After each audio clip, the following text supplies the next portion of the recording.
Tracy from Glitter Thumbs again, and welcome to Card Making 101. Now remember, for supplies, please shop at tracystoiber.stampinup.net, and let's begin. Now for this class, I'm going to focus on a Hostess stamp set called Bloom with Hope. I really like this stamp set because of, number one, the flowers. They're just beautiful and easy to color in. But also, with sympathy and happy birthday are included in one of the sentiments in that set, so it's really a versatile set. Now with card making, you need to focus on the rule of three, I like to call it. It's 3 different types of paper and 3 different types of embellishments. Now, as far as getting that paper, I recommend finding a pattern paper that you really enjoy. Now, I'm looking through the Moonlight Designer Series paper, which comes with the top 5 2014 colors for Stampin' Up. And I know I want to do some type of yellow. And there's several different yellows in there. This is Hello Honey, which is the new Stampin' Up color. It comes in several different shades in this one specifically, so I do like that one a lot. Now I know I'm going to stamp on this white piece of paper, so I'm going to add a 3rd color, which is going to be the card base, and that's going to be that dark yellow, that Hello Honey color. Alright, so now what we need to do is get everything ready. I need to trim my paper.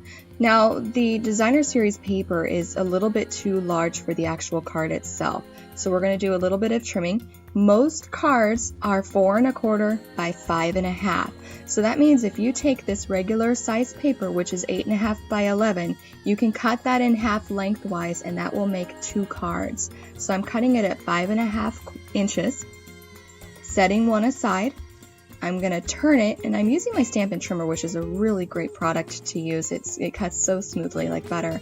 It also has a scoring tool, which is what I'm using right there at 4 1/4, and all I need to do is fold it over. So that is the card base.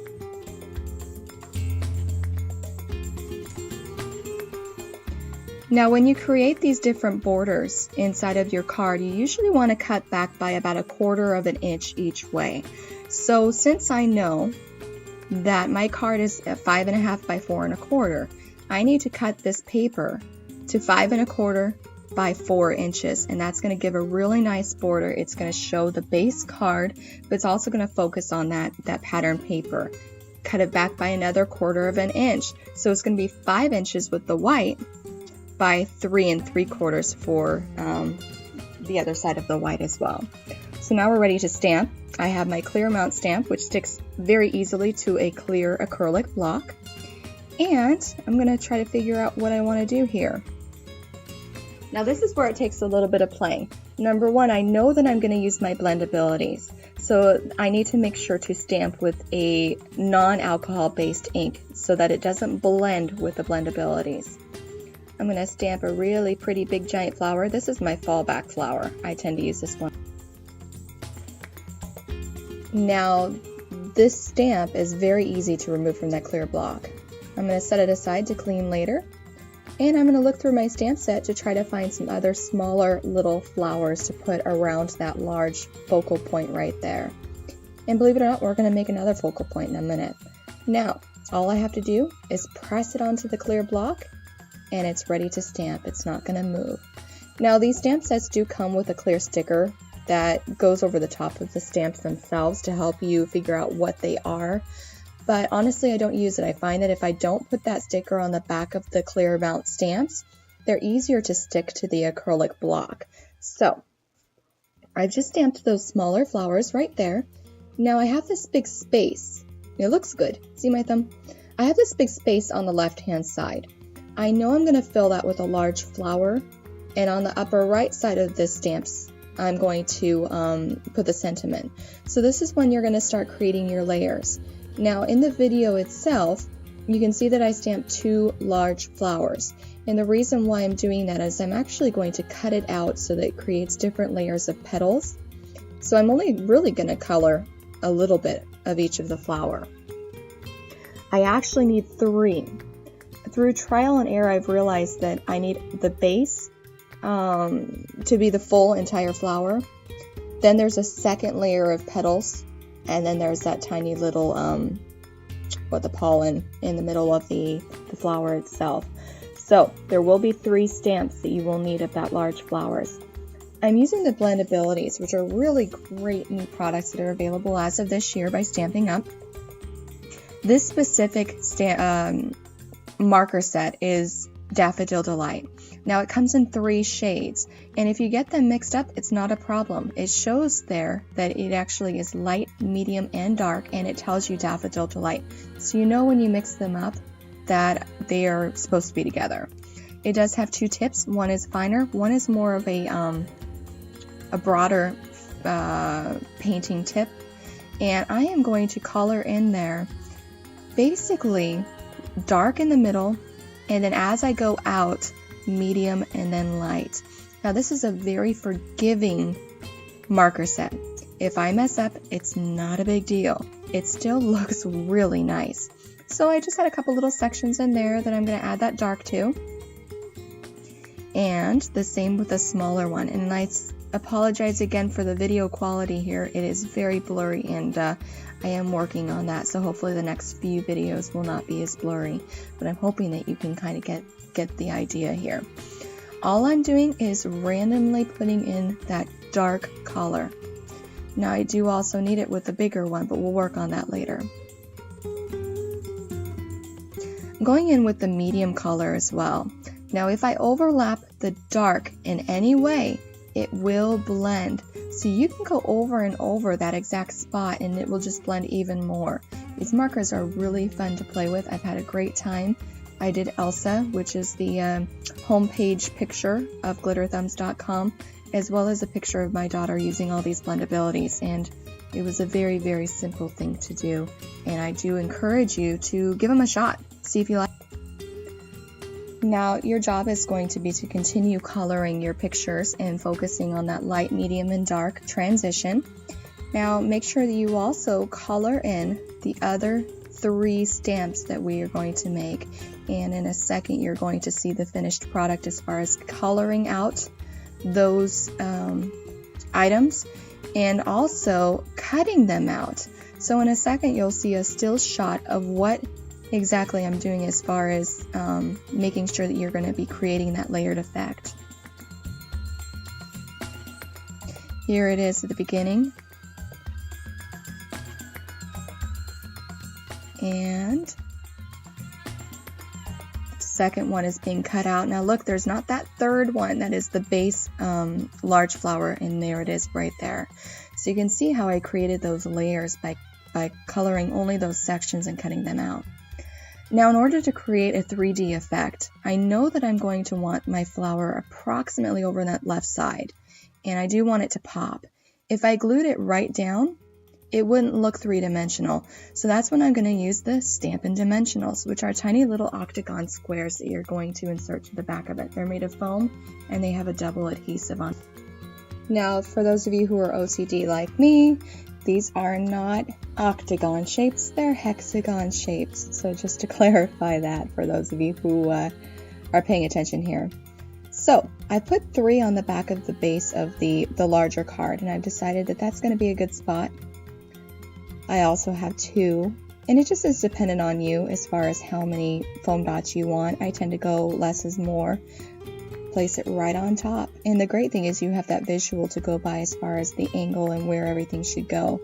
So I'm kind of spinning that middle part of the flower to make sure that it matches up with everything. So now you've got a great dimensional effect on your card. And yeah, these things tend to take a little bit of time. Card making is not something it normally would take, 2 minutes. But it's something that really is special when people receive it. And I haven't received anybody, I haven't had anybody respond negatively to receiving a handmade card. So it comes from the heart. I do have a sentiment that I'm going to stamp up on the right, and watch what I do here. I accidentally rock. You do not want to rock your stamps, because look what happens. You receive a black line underneath your stamp.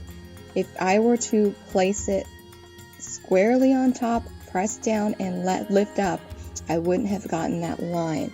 So it's something that, does happen occasionally. Obviously, since I put so much effort into that card at the beginning, I'm not going to turn around and redo the entire thing just because I rocked the stamped image. But, it's something to pay attention to. Now I'm going to assemble that border, that pattern border behind. And I'm going to assemble that border and the stamped image to the front of the card. And we will focus on the rule of 3 with embellishments after this.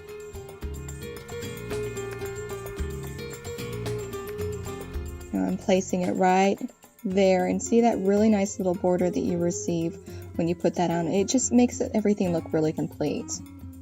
Now, I have got my one embellishment done, which is the layers in the flower. But what I'm using right here is called Crystal Effects. It is a liquid. It does act as an adhesive if you want it to, but it gives an overall glossy look to your stamped image or pretty much anything. I use glossy effects a lot. So what I'm doing is I'm applying it to the top of the flower, and I'm going to go back and actually go underneath the flower as well. So the entire layered flower image I'm going to apply the crystal effects to, just so that it looks complete. And like I said, you have that second texture that we're looking for that second embellishment. Another one that we're going to do is a ribbon. Ribbon's always a really fun thing to do, just to make things look just pretty in general. Now this ribbon is not from Stampin' Up. It actually is available through Michaels, and it comes in a set of about 15 for, oh goodness, $15 if that. And these have adhesive on the back. It's almost like a double-sided tape. So you would peel it off and then place it where you need to. You don't need to worry about any type of adhesive with these, which is nice. Now you can do one of two things with ribbon. You can cut it exactly to size and hope that you get it right. Or what I tend to do, probably not the best thing to do, but I do cut the ends off just to make it all match. Sometimes it frays, sometimes it doesn't. But you know what? Sometimes you gotta do things like this. It's not a big deal. Just cut it off. And the scissors that I'm using are actually precision scissors, which actually also have a non-stick blade. So the adhesive that's on the back of those ribbons are not going to stick to the blade, so it's really easy to take off. I need some jewels. So I'm going to pick a little jewel that's going to go right in the middle of that little flower right there just to make it pop. And I'm going to attach it with glue dots. Glue dots, or some people in the crafting world call them boogers, are little sticky double-sided adhesives. And all I need to do is take the back of that jewel, push it against one of the little dots, and pull it off, and it will come off with the jewel. There we go. So I have my card. It's got 3 different colors. It has 3 different types of embellishments or textures. And you know what? It looks pretty good to me. Now once that crystal effects dries, it's going to give it a great look. Your card is done. You have graduated from Card Making 101. Once again, I used Bloom with Hope, which is a hostess set through Stampin' Up. The colors are Hello Honey, and the designer paper is Moonlight designer paper. That's what the finished card is going to be looking like, and a little side angle as well. I do hope you enjoyed the class. I apologize for the slight graininess, but I do hope that you learned a lot. Please follow me on my YouTube channel or subscribe to it, or you can visit my website at www.glitterthumbs.com. Thanks a lot. Have a good day.